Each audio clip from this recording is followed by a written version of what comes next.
This is a continuation of Parasites, the thin line between demons and parasites, possession and infection. There's a few things that I didn't really get to touch on in part one, so I'm going to go ahead and make this clear because I think this is very important. A lot of times we overlook the most important things because we're distracted by things that really mean nothing. Now, last time I was talking about looking through a biblical lens. This time I would like to look through the lens of Taoism or Daoism, and this is what it explains. It's the three corpses of Taoism, and it's the body which is inhabited by these internal agents. And this is of the three brains. You would of course have the brain, then the second brain will be the heart, and the third heart will be the stomach. Now, in the brain, it's going to be distorted thinking loops. In the heart, it's emotional instability, and usually with the stomach, like the gut feeling, compulsive thoughts. But as you notice, when it comes to parasites, these are the main three things that they come to inhabit and afflict. And of course, they feed off the waste and all of the processed food that we eat and everything. So this is where all of these disorders come in. And all of them function specifically to destroy the chest, the head, and the stomach. And they are not physical worms, but they function as a negative energy in Taoism.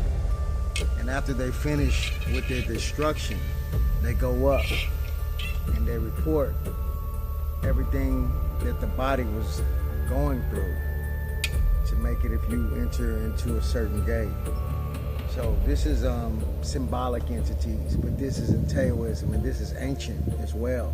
So even then, the ancients were aware of what happened with the stomach, the heart, and the brain, which they would call. Now, with the head and the brain region, it's always dealing with your cognitive issues and things like that. So the parasites affect these main parts of the body, and we know that. So when we're talking about invasion of the body snatchers, this is specifically what they meant, because we are the host that they inhabit. And many diseases are really preventable when you treat them as parasites, but most people don't. And what's so interesting is maybe in the early 1900s, the Rockefellers purposely took parasite cleansers out of the medical curriculum. Because of course, if they knew that people were infested with these demons, with these parasites, of course, their plan would work and everybody would be subservient to them in their medical practices. They took out cynamics, I believe, water therapy, different energy therapies, and frequency therapies. All of these things they already had in the 1900s. They removed things that were known to be mental disorders. So I don't know. I don't know if they want people to function in society or whatever way it is. It caused a lot of problems.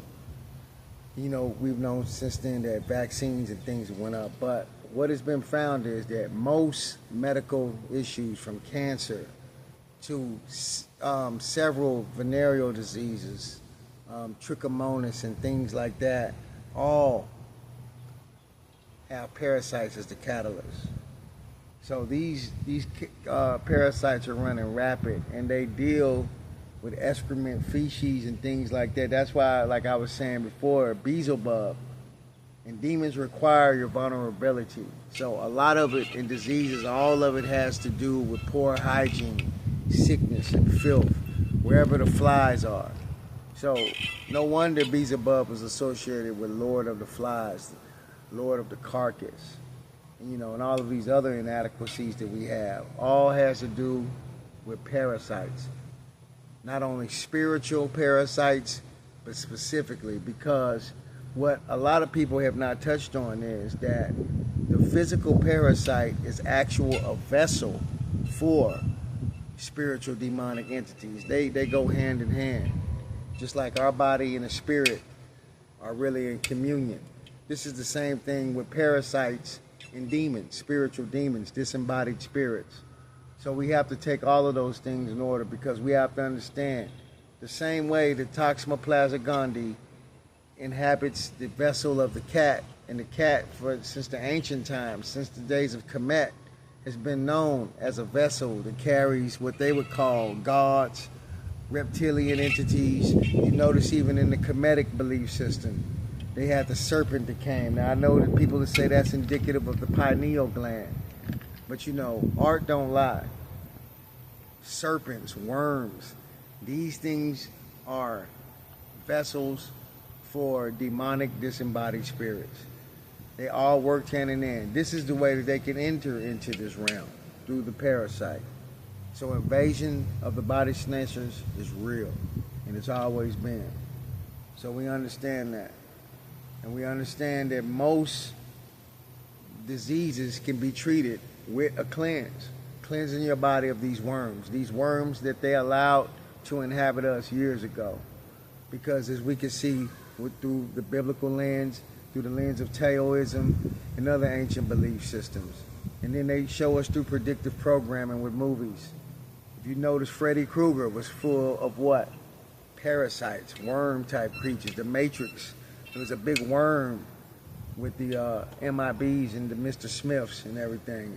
So the whole subconscious has been already programmed to understand that there is a big serpent reptilian presence, archonic presence, however you want to look at it, but it's something that feeds off of your ignorance and your lack of taking care of yourself. And in a nutshell, cleanliness is next to godliness. And your body is the temple. And when you clean your temple, you already know how it is, just like when you clean your house. It's nothing like having a clean, fresh house. And this is what your vehicle is here in the third density. And once your vessel is clean, once everywhere around you is clean, demons are not present. So understand that the body is inhabited by those internal chaos beings, entities. And they enter. They have a whole system as well. Remember, spiritual parasites and real parasites are the vessels for spiritual parasites. This is Ancient Nine Mystery School, Part 2 of Parasites and Demons.